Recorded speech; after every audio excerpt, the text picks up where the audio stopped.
Alrighty, thanks for joining me on this Monday mail day. A little bit different of a format. I've opened all of the packages for the past 2 weeks. We've skipped a Monday.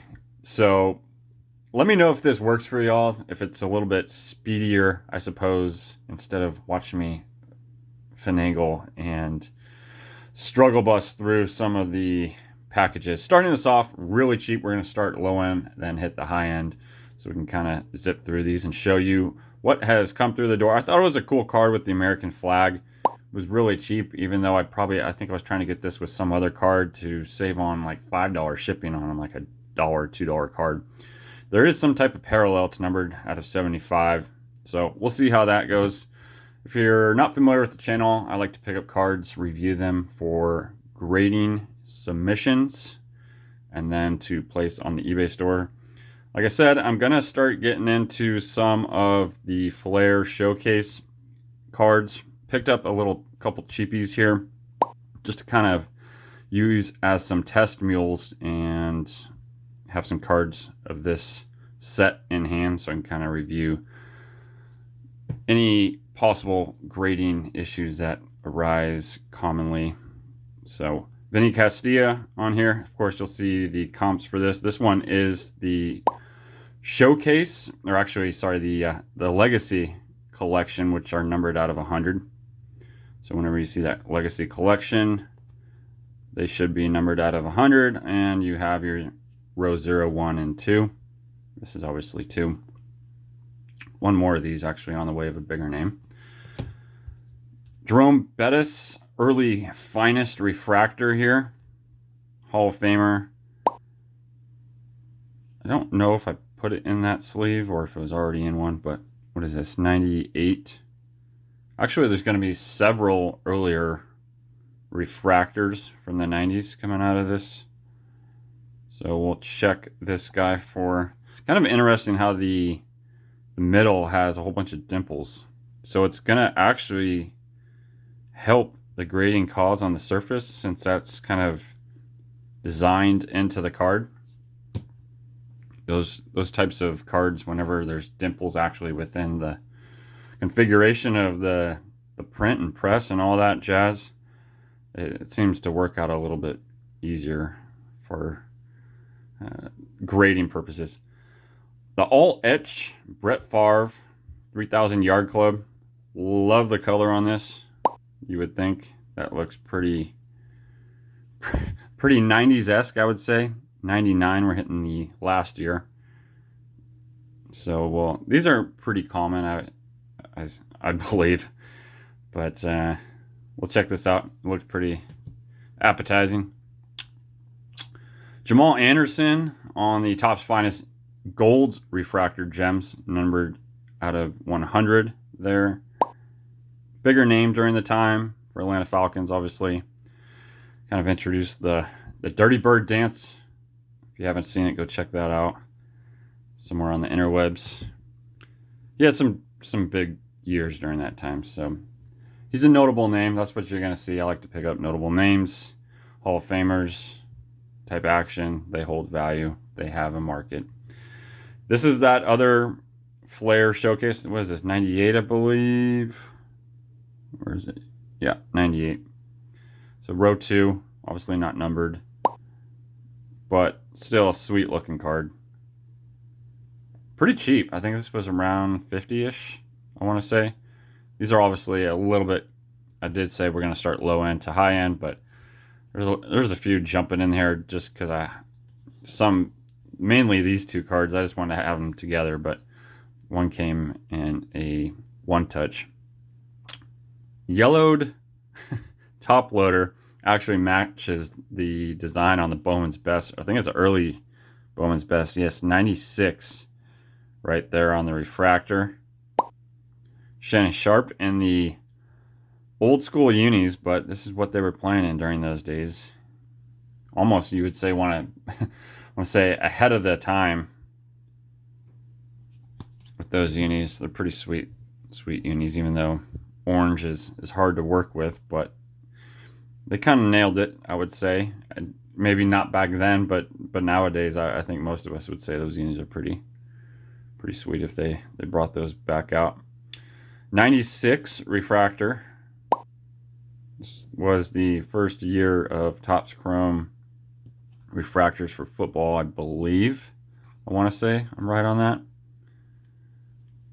A little bit heat prints there. So we'll check this guy out. He looks relatively considerable. This one, this year, it's interesting. They are always off center, so I feel like it's really difficult. And then often there's like some kind of like area where the refractor finish just and the print didn't match, so you can see a line right there. But it's not as bad as some other ones where they're just like a big giant like square, and you can see it really easy. So this one is kind of off of that, so I feel like it was worthy to grab. But sometimes I'll be very particular on what kind of refractors. I don't know if they dock you in for that printing type of action, but 2005 gold X-Fractor on the rookie of Adam Pac-Man Jones. I'm sure we've all heard that name before if you're watching football during this time. These are numbered out of 399. Obviously defensive player, not a huge gravitation, but I thought it was clean enough and centered enough to possibly, and I've done well with these 2005s for whatever reason. They grade pretty well. 2003 Hall of Famer Isaac Bruce on the gold X-Fractor. These are numbered out of 101 this year. So we'll check that guy out. I think I kind of overlooked the pictures. It's definitely off-centered to the right. That right border is a little more narrow than that left, as you can see. And sometimes it's very difficult. And very often with these, you can see that line right there. With the gold X-Fractors, that line's somewhere.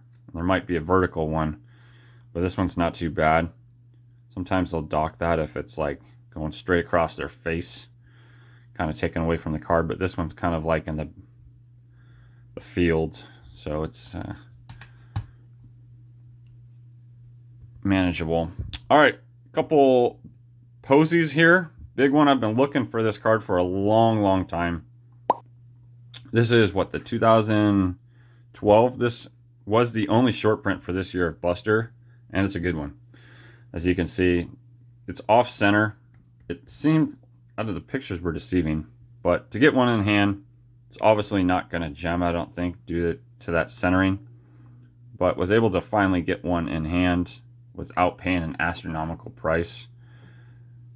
So this will get added to the Posey short print collection that I have running on. I just missed out on another rare short print, unfortunately, so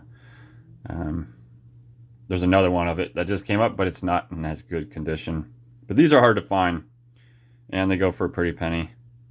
So I'm happy to get this short print. This is a 2012, so they won during that year. So this is 2010. I was at this parade. Actually, I know for sure that's 2010 because those are the sweatshirts that they wore for that year, that design. And I've lost mine since, but nice Posey to have in hand. And then another Posey we're going to end off finally to get in hand. That's right, a first Bowman Chrome on-card auto Buster. These are hard to find as well, so I was able to snatch this. Within the pictures, this was on DC Sports eBay listing, and it showed some issue right there, so I don't really see it.